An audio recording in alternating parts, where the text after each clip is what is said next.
Daily egg ತಿನ್ನೋದ್ರಿಂದ weight gain ಆಗುತ್ತೆ ಮತ್ತು ಹಾರ್ಟ್ ಅಟ್ಯಾಕ್ ಆಗುವಂಥ ಚಾನ್ಸಸ್ ಇರುತ್ತೆ ಮತ್ತು ಹೆಲ್ತ್ ಇಶ್ಯೂಸ್ ಎಲ್ಲ ಬರುತ್ತೆ. ಈ ರೀತಿ ಕೇಳಿರ್ತೀರ, ಬಟ್ ಇದು ಯಾವುದನ್ನು ನಂಬೇಡಿ. ಡೈಲಿ ಎಗ್ಗು ತಿನ್ನೋದ್ರಿಂದ ಎಷ್ಟು ಅಡ್ವಾಂಟೇಜ್ ಇದೆ ಅಂತ ನಿಮಗೆ ಗೊತ್ತಾ? ಎಷ್ಟು ಉಪಯೋಗ ಇದೆ ಅಂತ ಗೊತ್ತಾ? ಒಂದು ಎಗ್ಗಲ್ಲಿ 6 ಗ್ರಾಮ್ ಆಫ್ ಪ್ರೋಟೀನ್ ಇರುತ್ತೆ, ವೈಟಮಿನ್ ಎ, ವೈಟಮಿನ್ ಡಿ ಮತ್ತು ಐರನ್ ಇರುತ್ತೆ. ಎಗ್ಗಿಂದ ಹಾರ್ಟ್ ಡಿಸೀಸ್ ಬರುತ್ತೆ ಅಂತ ಯಾಕೆ ಹೇಳ್ತಾರೆ ಅಂದರೆ ಅದರಲ್ಲಿ ಫ್ಯಾಟ್ ಜಾಸ್ತಿ ಇರುತ್ತೆ, ಹೈ ಡೆನ್ಸಿಟಿ ಲೈಪೋಪ್ರೋಟೀನ್ ಅಂತ.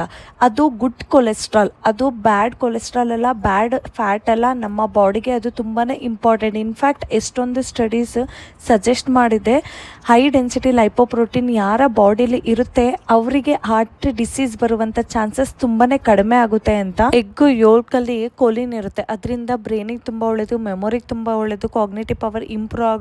ಮತ್ತೆ ಎಗ್ಗಲ್ಲಿ ತುಂಬ ಅಮೈನೋ ಆಸಿಡ್ ಇರೋದ್ರಿಂದ ಅದು ಸ್ಕಿನ್ಗೆ ಮತ್ತು ಹೇರ್ ಹೆಲ್ತ್